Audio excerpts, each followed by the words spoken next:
Welcome to Indianapolis, the heart of motorsports in America. Renowned for its deep-rooted racing legacy, the city is home to the iconic Indianapolis Motor Speedway, a venue synonymous with speed, precision, and adrenaline.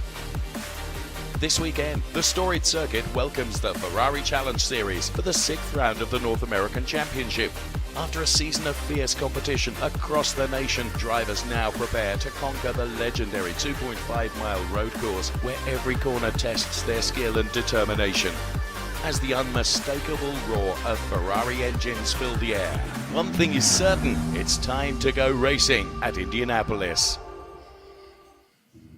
This is a Ferrari Challenge at Indianapolis Motor Speedway in the sunshine. And so looking forward to this. It's round 6 then, 30 minutes of racing to come from our Pirelli Am drivers. And let's take a look at the calendar that we've enjoyed this year. Circuit of the Americas, Laguna Seca, Circuit Gilles Villeneuve with Formula One, then Watkins Glen International, Sonoma Raceway, here we are at Indianapolis. And then, of course, the Finale Mondiale and the final races, round 7 at Imola. So in the sunshine then is exactly when we took these photographs of downtown Indianapolis and also the circuit here, and we're blessed with the same weather conditions today for racing. This track then is a test for our drivers, just around about 2.5 miles long, 14 turns, 5 left, 9 right-handers. Looks really easy on paper. My goodness me, to get the best out of the track though as a racing driver, you have to be on your mettle, that's for sure. And the weather conditions set fair at the racing capital of the world with a track temperature of 46 degrees, air temperature of 33. It's about 15 kilometers per hour of wind around at the moment. This is what is facing the drivers from a meteorological point of view here at Indianapolis Motor Speedway this afternoon. So our Pirelli and Pirelli Am drivers out on track. Pirelli drivers with their edge strip across the top of the windscreen. Pirelli Am drivers with the white strip across the top of the windscreen. They will be contesting this 30-minute race. And putting it on pole position there, the number 50 car, as we hear from Shea Adam. Good afternoon. It is quite hot down here, guys. It's spiced up nicely, meaning that one guy in particular is going to have his work cut out because Jason McCarthy just jumped out of the 488. Now he's in the 296. So keep an eye on the car starting in the 4th position. That's the number 11 for today's race. And even though Jason is 5th in the championship, he could just be a spoiler as far as the podium positions are concerned. But before we know the podium positions, I need to tell these guys, drivers, start your Ferrari engines. That never gets old. Nor does anyone ever disobey, Shea Adam. Funny that. There you can see the back end of the car of Jason McCarthy, who, as she indicated, has literally had to jump ship from the 488 Challenge race that he contested just a few moments ago and into a completely different car for this race. The 296 Challenge car, very different car to drive for Jason McCarthy, but he has mastered the switch between the two, Tony, really rather well this season. Yeah, he gets a lot of track time over the season, doing 2 championships. Yeah, you need to keep yourself hydrated. You need to sort of, whatever time there is, try to recover the best way you can. Also, the preparation before the weekend is very crucial. Takes a lot of concentration to change a bit the driving style, the requirements that are in the every race car. So I think it's been a learning curve, and also it teaches him to adapt in different situations. And we've seen him winning races this year, and we've seen him putting on a great show. So it's been a pleasure to see him doing both 488 and 296. Thank you, Tony Verlander, our Ferrari driver ambassador, with us for the broadcast this afternoon as we get ready to go racing.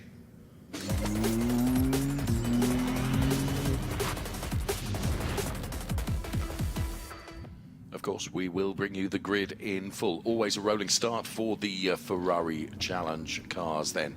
The mix of Pirelli and Pirelli AM drivers. Matías Pérez Compact doing a great job in qualifying, putting it on pole position for the Pirelli drivers.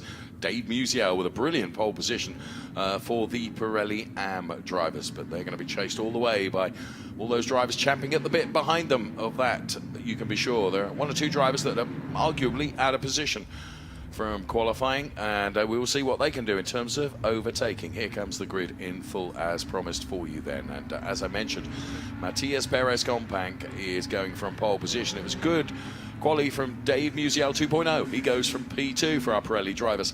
Then it's Dylan Medler, Danger Man from there. So too is Jason McCarthy. They are P3 and P4 respectively. Then we find Roberto Perina and Michael Porter going from P5 and P6. They complete row 3 of the grid. And then it's Joe Rubo. Then the best of the Trofeo Pirelli AM drivers, Dave Musial. He goes from P8 but P1 in category. Then Cyril Choksi and Christopher Cagnazzi. They're on the 5th row of the grid. It's P9 and P10. P11 for Sebastian Mascaro, and Tony Davis is one of those drivers I think is perhaps out of position there, and if Tony Davis is out of position, so too in my opinion is Brian Cook with Ofer Levy alongside. Then it's John Horsch and Jay Logan. They are P15 and P16 with Frank Sesniak and Omar Balkasoon completing row 9 of our Ferrari Challenge Trofeo Pirelli and Trofeo Pirelli AM grid for their first race of the weekend here at Indianapolis. So the safety car then leads the cars away. The cars will line up side by side in grid formation. The Richard Mills safety car will of course peel off into the pit lane. Then it will be the responsibility of Matías Pérez Compact and Dave Musial 2.0 to control the pace of the rolling start. Tony, there is certain speed they've got to do. They've got to go through their grid boxes as well. Yeah, there is definitely procedures that the drivers need to respect. A lot of responsibility for also pole sitter Compact. And let's see now the start. These drivers are our fastest Ferrari Challenge drivers and hard racing drivers as well. And a hard racing prospect. 30 minutes of racing action to come. Matías Pérez Compact then on pole position. Dave Musial 2.0 right alongside him. The green flag flies. Let's go racing at Indianapolis. A good start from Matías Pérez Compact and a good start from Dylan Medler as well, trying to wrestle away that P2 place from Dave Musial 2.0 and driving up the inside Roberto Perina, I think that was, who just attacked the curbs going into turn number 1. One car is off into the grass, I can see from the left-hand side of the picture, and that I think is Joe Rubo. So Joe Rubo is off. Brian Cook already trying to make headway. So too is Tony Davis. Tony Davis and Brian Cook absolutely welded together there in the Trofeo Pirelli AM class. And they're the number 19 car of Chris Cagnazzi. And they're the 28 car of Joe Rubo. That's the car I saw going off. So 2 cars off right at the very start of this race. And, well, Joe Rubo then is one of them. And the other one is Chris Cagnazzi. So one from the Pirelli drivers and one from the Pirelli AM drivers. But what a start for Matías Pérez Compact, who now is being chased down by Dylan Medler, who is running P2. So there you can see the Matías Pérez Compact. We've got a full course yellow. Dylan Medler in the number 15 car up to P2. So safety car being called for. Full course yellow then, which will bring the drivers under the control, of course, of the full course yellow. Therefore you have to reduce speed, and here you can see the 2 stricken cars then of Chris Cagnazzi and Joe Rubo.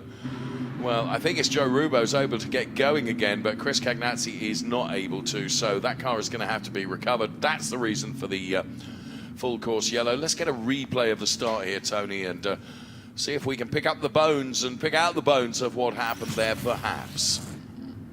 Yeah, the first rows were reacting really well. Then is the 3rd row, white and red, Perina's car that he really breaks deep into turn 1 and almost caused an issue. And then later on, the traffic really stops coming out of turn 1. 3 cars, 4 cars, contacts, yeah. and I think those cars are damaged as well. So the rear toe links and anyway the cars are damaged. So I don't think they're able to drive the cars back. So they need to be towed behind the barriers to get the race going. So one car, I think he cut turn 1, rejoined the track, and already 3 cars side by side. 4th car suddenly added to the group, and then there was no space anymore. So it's a consequential effect, isn't it? Yes, that, exactly. You know, others get involved in that. Yeah. I rather thought, having watched that, I thought one of the cars caught the back end of Tony Davis as well. Yeah, I mean the traffic really stopped in going into turn 1. Dylan Medler in P2 looked really lively, really racy at the start of the race, and without this safety car, I think he could have even challenged Kompang for the race lead. Dylan also had a lot of experience. He finished race 1 on podium in Nürburgring, where is also a very high level of challenge racing. So he's also gathering a lot of experience, being actively on track, and a lot of seat time in a Ferrari challenge car. Well, Brian Cook had a good start, making himself up to P2. Of course, he's been advantaged by one car going out as the cheerleaders then continue to offer us some glamour into the Ferrari Challenge race here for our Trofeo Pirelli and Pirelli AM drivers. So it is Matthias Perez Kompang from Dylan Medler and Dave Musial 2.0. For our AM drivers, it's Dave Musial ahead of Brian Cook, and then Ofer Levy with Tony Davis P4, then Cyril Choksi and Sebastian Mascaro. That's the way it looks, but we are behind the safety car with the full course yellow now. I think John Horse really lost out at the start of the race, whether he was having to take avoiding action. He's right at the back of the pack now. So the cars then being led around in this full course yellow situation that we have here at Indianapolis in the Ferrari Challenge Trofeo Pirelli.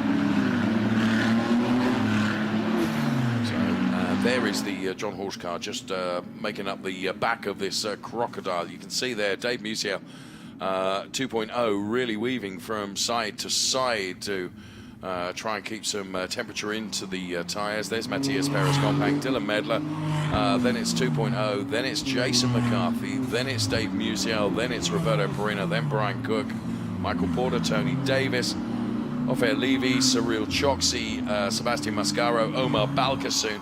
And let's ride on board here to see what it's like looking at the back end of the Sebastian Mascaro car. We're on board with Omar Balkasoon, then the Ferrari of Fort Lauderdale driver, and you can see the recovery operation going on. And I actually think, Tony, they're having to recover 2 cars. So this will not be the work of a moment. Certainly, I would think we're going to remain behind the safety car for the remainder of this lap. I think it takes a little bit of time still to recover those cars that had contact. I wish those cars could have been towed with a pickup truck behind the barriers and get the race going, but it might be even a couple more laps before everything is clean. 1 lap for sure, I think. Of course, during a full course yellow, the clock continues to count down, and well, one car is being towed away, the other is having to be put onto a flatbed. But to be fair to the recovery team here at Indianapolis, they're working very quickly, Tony. Yeah, effective operation, and I think it will be tight for this lap, so maybe 1 more lap, and then... There, I was right. I'm not often right, but I could just see the damage on the back of the Tony Davis car. He got caught by one of those. Yeah, maybe even some damage on the passenger side door. So, these starts we've seen today really show what we were predicting about the turn 1 and what is then the consequence going into turn 2. And sometimes you run out of space, and you can see the paddle marks on the side of the cars after the race. So regrettably, we've lost Joe Rubo and Chris Cagnazzi, 1 driver from each of the classes. The Pirelli drivers with the red strip across the top of the windscreen, the AM drivers with the white strip across the top of the windscreen. Those cars are being recovered right now. Is this a reset for Dylan Medler? Is it another opportunity for him? You say, Tony, that you felt he had the pace, that he was already probably in a position where he could challenge Matthias Kompang. What he's got to do, of course, is try and anticipate when we do go back to racing, when Matthias Kompang is going to give it 100% on the accelerator pedal, because it will be Matthias's decision as to when he goes. Yeah, I mean, the Pirelli category means that these are our most experienced drivers. So the drivers do understand that safety cars bring opportunities after when we restart the race. Those are the key moments. Drivers have different feeling with the tire pressures being low. Some drivers are straight up to the pace. Some drivers need a couple of more laps. And yeah, it's all about being really back to the rhythm you had before the safety car. Also, the tire pressure game has reset a little bit, because if you think about the 30-minute race, now we are down to 20 minutes of racing. So that changes also the idea of the tire pressures a bit. So Dylan Medler, sometimes he have had this season a great race car that the pace keeps almost getting better over a stint, and sometimes he has struggled, like races like in Watkins Glen.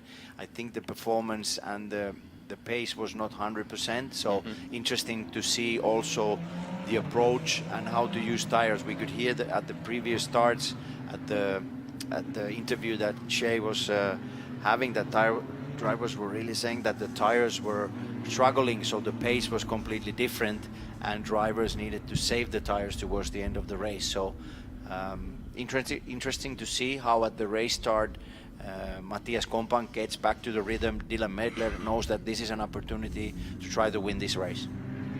That is the car of Jason McCarthy.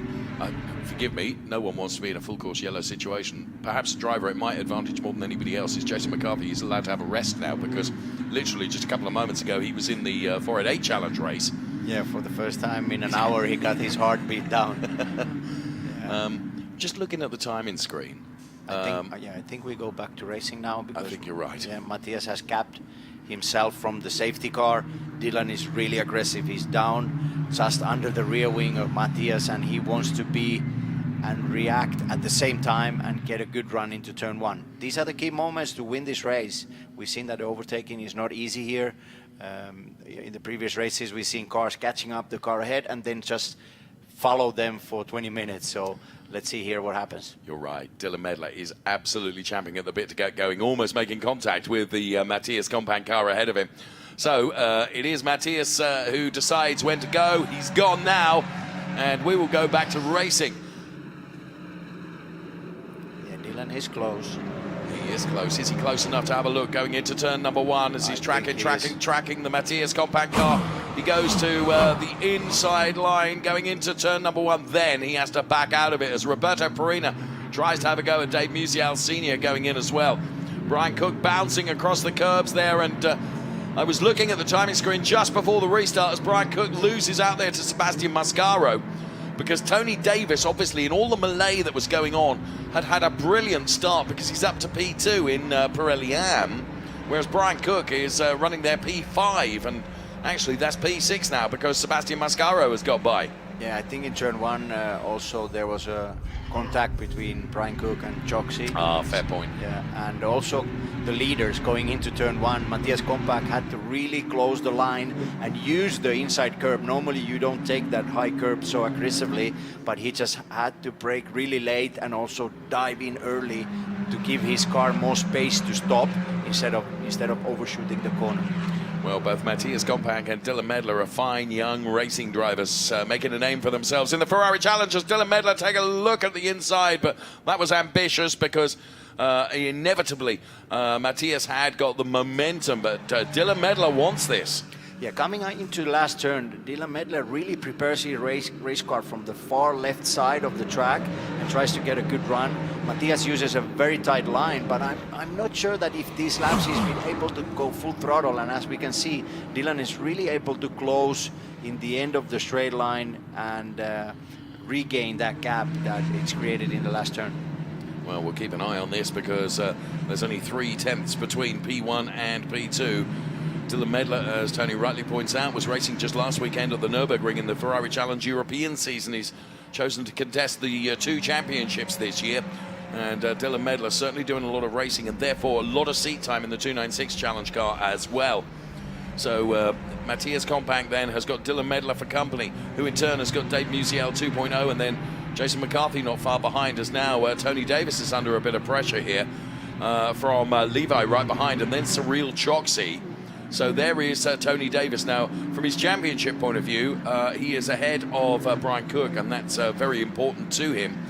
So Dave Musial 2.0 is leading the Trofeo Pirelli AM race, and of course he's got the cushion of Roberto Perina and Michael Porter behind him. So two Trofeo Pirelli drivers between himself and Tony Davis, who is leading this gaggle of cars, if you will, for P2, P3, P4 and P5.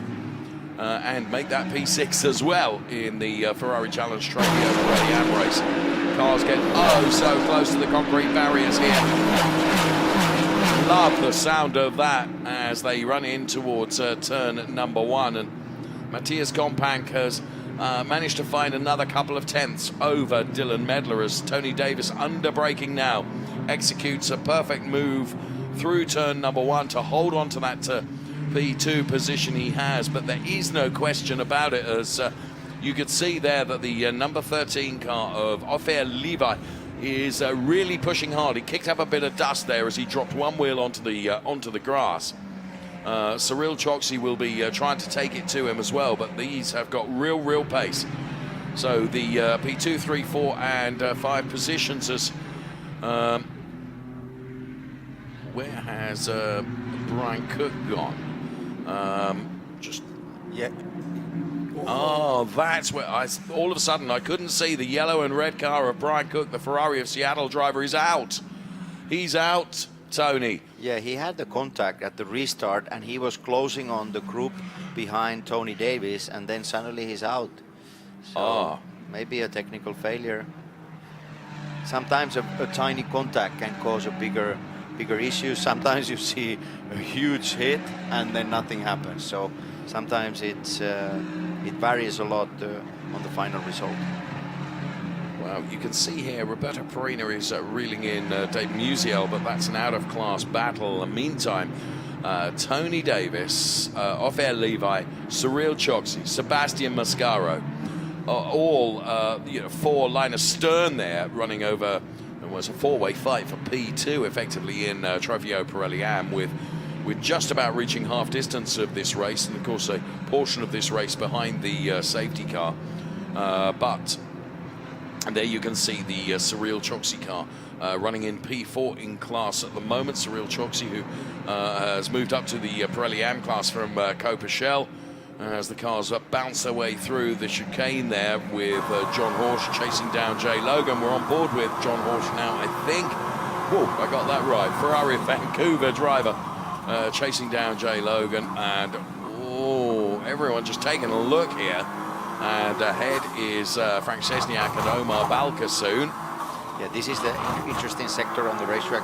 You really need to hit those inside curves every corner. If you're out of sequence, you lose the apex a little bit, you lose a lot of lap time, and you even open the chance like this for another driver. Ooh, what a control. Going to a second last corner, turn 12, just using that part of the oval track, and there's a little bit of difference on the track surface, and you really need to be careful. I've said it more than once, Tony. It would be fantastic almost to broadcast a race with the entire lap and the entire race on board, because the action you can see from the fantastic onboard cameras that we have nowadays is really compelling. Tony Davis, he's really having to defend from up here, in my opinion, and Cyril Choksi and Sebastian Mascaro not far behind. What would really play into the hands of Tony Davis is if Cyril was really able to get on terms with Levi ahead of him. And there, Roberto Perina has got by Dave Musial.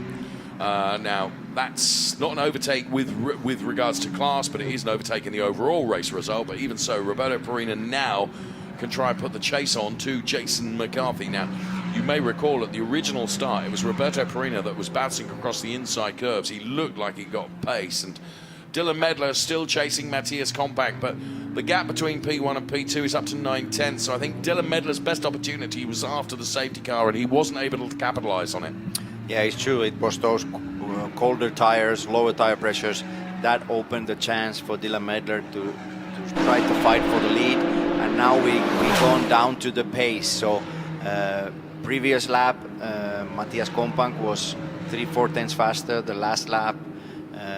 If you see the fastest lap, there is a couple of tenths difference between Matthias and Dylan. So now the gap is 1.1 seconds. So now at least the battle is not really on right now.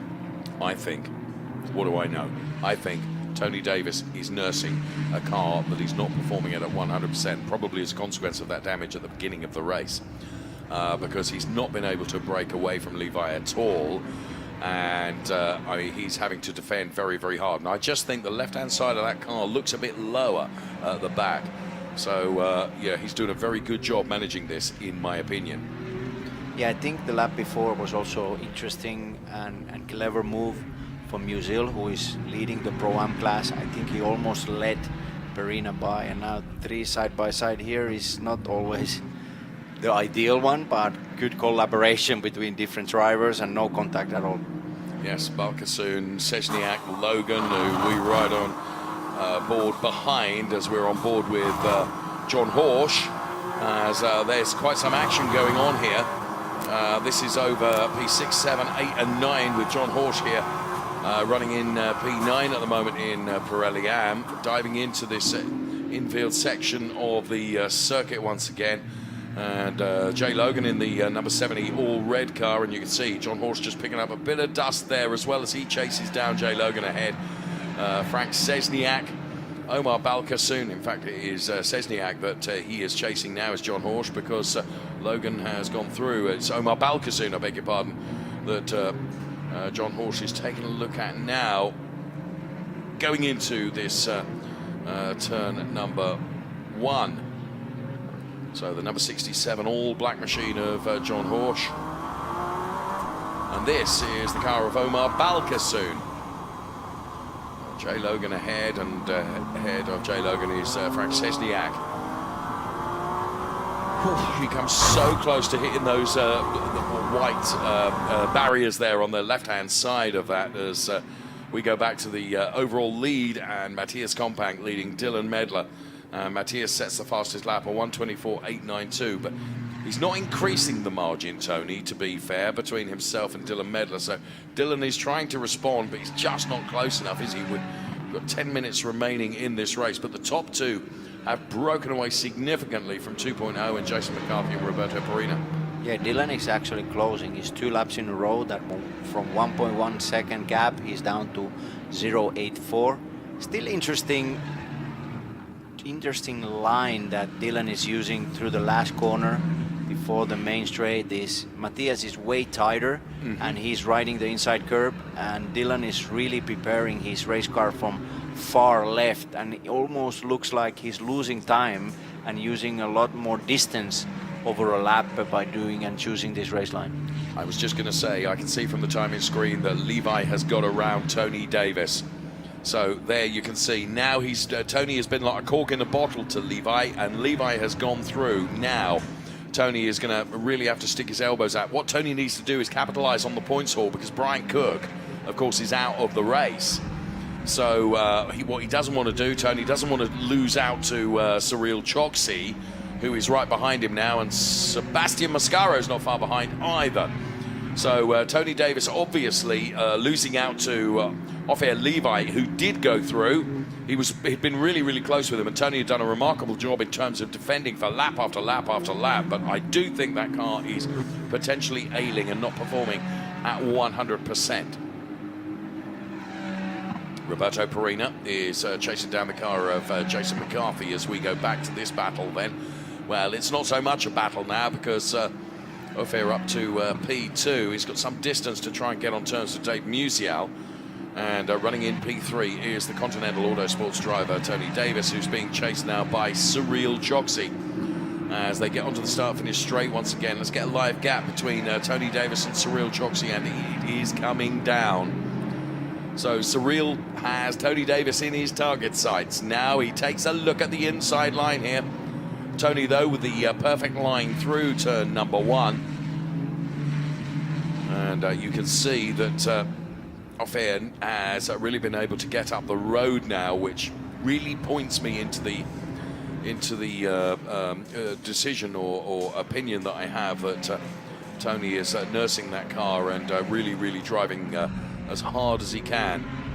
We've got 7 3/4 minutes of the race remaining in this Trofeo Pirelli and Trofeo Pirelli Am race. And Cyril Choksi can see a podium potential here. And Cyril Choksi, we know what a great racing driver he is. And it would be his first podium in Pirelli Am if he was able to get past Tony Davis since he moved up from Copa-Shell. So we'll see over the next 7.5 minutes whether Cyril Choksi is able to reel in Tony Davis a little bit more. Matthias Kompank, well, he takes a couple of tenths out of Dylan Medler and therefore increases the margin to a second now in the Trofeo Pirelli race. It's as we were, P1, 2 and 3 with Kompank, Medler, and 2 0. As the cars run past our camera, affixed to that unforgiving concrete wall, I don't think that Cyril Choksi is anywhere close enough to Tony be able to make a move going into turn number 1. To be fair, you look through turn number 1 and you look at the different lines drivers take. Tony is one of the most consistent in that he's millimetrically perfect in terms of just kissing the apex but not running over the curb. Yeah, he has a perfect line where he opens it from far left, then very tight line where Cyril Choksi behind him, he starts during the braking, he's already trying to close, but Tony Davis's line is a bit risky. If you have another car close to you, then you may open. Whoa! Well, that was just the invitation that Cyril Choksi needed, Tony. Yeah, that was a big sideways move. I think he's got. I think he's got difficulties with the car, to be honest with you, and that will have been as a consequence of the contact that he received when we saw that earlier on in the race. And it might be a deflating tyre, Tony. Yeah, he has a big damage now. You can see in the images on his passenger side door. So door is a bit like inside, and also there's damage on the carbon bar parts on the bodywork. So yeah, it might be that there was so hard hit also to a tire that the toe has changed, so the car is not handling perfectly. We can see some parts like hanging on the side of the car, and he's struggling with the car that is sliding a lot. Yeah, he's driven an ailing car so well to be able to hold on to the positions that he has. Next in the firing line potentially is Sebastian Mascaro in terms of whether he'll be able to come through, and you can see just how Ophir Levi and also now Cyril Choksi, now they've got past Tony Davis. They're up the road, aren't they? Proving the point, I think. And Sebastian Mascaro is just lining up Tony now to see where he can go through. Now, Tony is thinking, I've just got to salvage everything I can in this race. I've got to think of the long haul, the points, and I've got to bank as many points as I can from this race. He's got 4.5 minutes more to try and nurse this car. What are we talking about? 3 laps? Yeah, it's a big ask, isn't it? Yeah, it is a big thing because he's clearly off the pace. As soon as the drivers have been able to overtake him, they have really pulled away, like second or something per lap. So same thing, the driver now behind him, I believe is Mascaro. So yes, he's really studying the place to overtake. And one similar mistake like before from Tony Davis, and then also Mascaro is able to challenge him. Well, for Dave Musial in the Ferrari of Lake Forest number 30 296 challenge car, he's in a very good position because he's got the cushion of a Pirelli car right behind him, which is Michael Porter, protecting him from Ophir Levy. As here comes Massimo Perina. Then I beg your pardon, it's Roberto Perina. And he's got McCarthy. Jason McCarthy as they go side by side. Tony Davis, fair play to both of them. It's close, but absolutely not a touch between them. So Jason McCarthy and Roberto Perina, absolutely side by side. This is the fight that's going on for P4 in the Trofeo Pirelli race, and it's hotting up really rather nicely with 3.25 minutes remaining. Yeah, Perina came way back. He didn't have a good start. He was the one that tried to dive deep all the way to turn 1 at the actual start, but he lost a lot of places. Even some Pirelli AM cars overtook him. So he has really gained his position back, and he has closed the gap to McCarthy.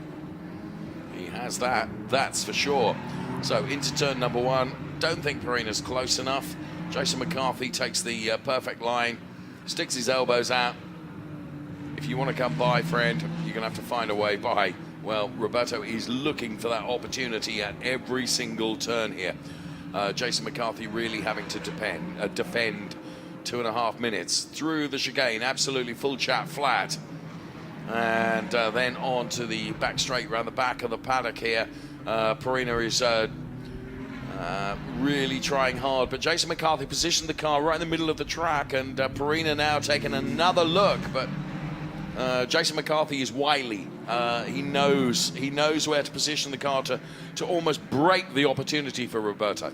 Yeah, McCarthy defending going into turn 7. Also through this section, now Perina had a good exit coming from turn 10. And McCarthy's defending line is correct, but it might open a chance for Perina. And we still have some time on the clock.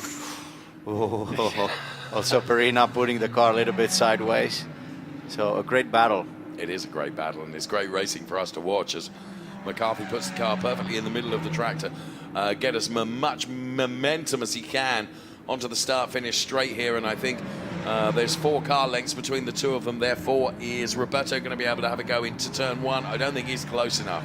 But Jason McCarthy, again, you can just see the car's skidding a little bit under braking. Of course, we're getting towards the end of the race with just a minute remaining, and the Pirelli tyres have been pushed very, very hard over the course of the race.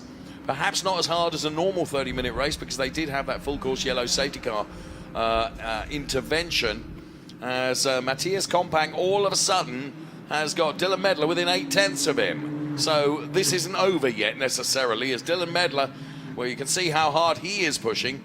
That possibly didn't cost him anything, just running out onto the grass for a moment. It's all very well been as quick as the car in front of you, or quicker. You've got to find a way by, and that's precisely what Roberto Perina is trying to do with Jason McCarthy as well. Now he has a good exit from 10. He's close. He's really close. This is going to be interesting. So is he going to be able to have a go on the infield section, or is he going to set himself up for a run into turn 1? So this is for P4. Jason McCarthy holding on to that P4 position at the moment as we start the final lap, Tony. Little mistake for McCarthy. He took really hard the inside curb, and the car bounced a little bit, so he lost a little bit of momentum. But it's difficult to overtake McCarthy into turn 1, and looks again that he has a lot of speed compared to Perina on the main straight. Right, Perina lines up and looks at turn 1, but he's not close enough. Jason McCarthy pitches the car perfectly, and Roberto Perina is denied. So now he's got the rest of the turns to use as his tools to try and find a way past Jason McCarthy. Is he going to be able to do that? Not sure. Brilliant defensive driving from Jason McCarthy for P4. Roberto Perina P5. Dave Musial leading in the AMS ahead of Ophir Levy and Cyril Choksi. And Tony Davis continuing to hold off Sebastian Mascaro, which is remarkable. And here we can see our race leader. And this is Matthias Perez Kompang, who's been chased by Dylan Medler. But I don't think Dylan has got anything to take to Matthias Kompang. And I think it's going to be the number 50 car with just this sequence of final turns to be done.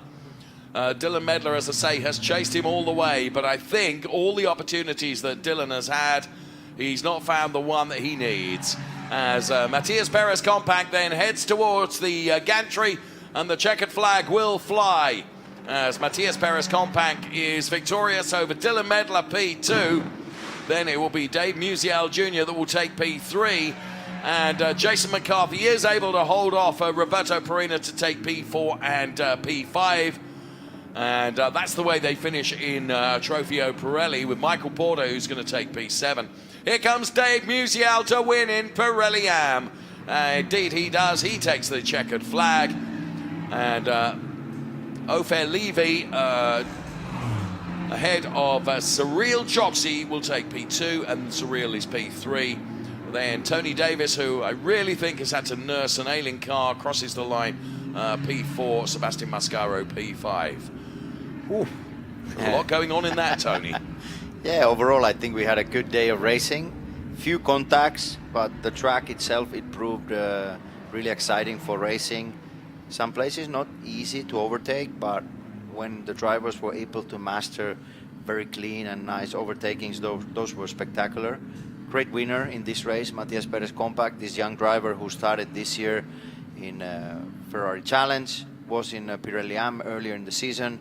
Now he got promoted to Pirelli and pole position, fastest lap of the race and race win as well. Great performance also from driver finishing P2, Dylan Medler, who clearly had a very similar pace to Matias Perez Compact, but it's just those small margins, pole position, a starting place for the race, and then Matias was able to defend on Dylan's attempt. There was a one overtaking chance into turn one, but Matias was able to keep the lead.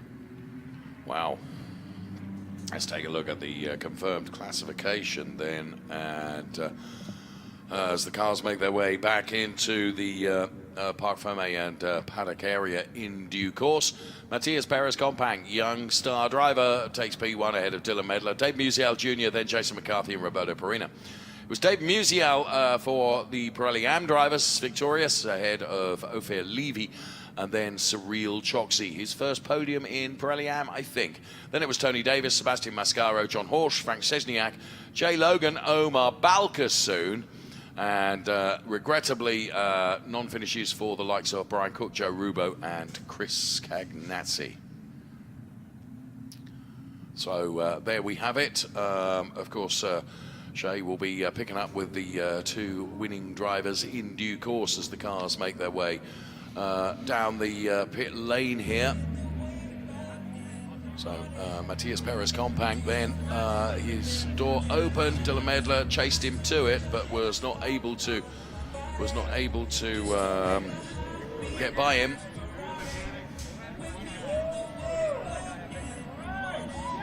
Congratulated there. Great to see these young drivers in the Ferrari Challenge. Doing a very good job indeed.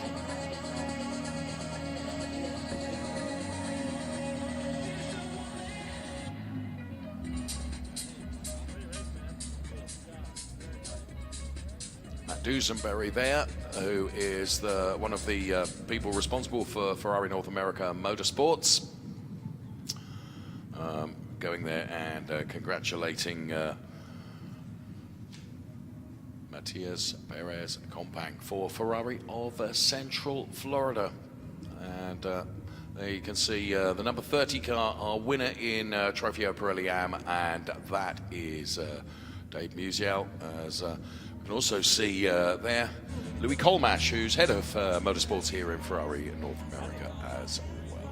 So Matias Compact then takes on some well-needed water, I would suggest. And he has the laurel wreath about him as well. So good job done there by Matias Compact, who is with Shay right now. For the fourth time this year, race winner. Matias, you had a bit of work cut out for you, though. Dylan kept you honest. How hard were you pushing? Yeah, I was pushing really hard to not raise temperature on the tires. I had some scary moments of oversteer, but I could manage it, and now we're here. Do you think you have anything for the rest of the championship? 3 races to go. Yeah, of course. I want to keep winning, and I'm looking forward to the championship. Great job today. Thank you. Well done, Matias Compact, and well done, Shay Adam, for getting hold of him very, very quickly. Next in her target sites will be Dave Musial, I'm sure.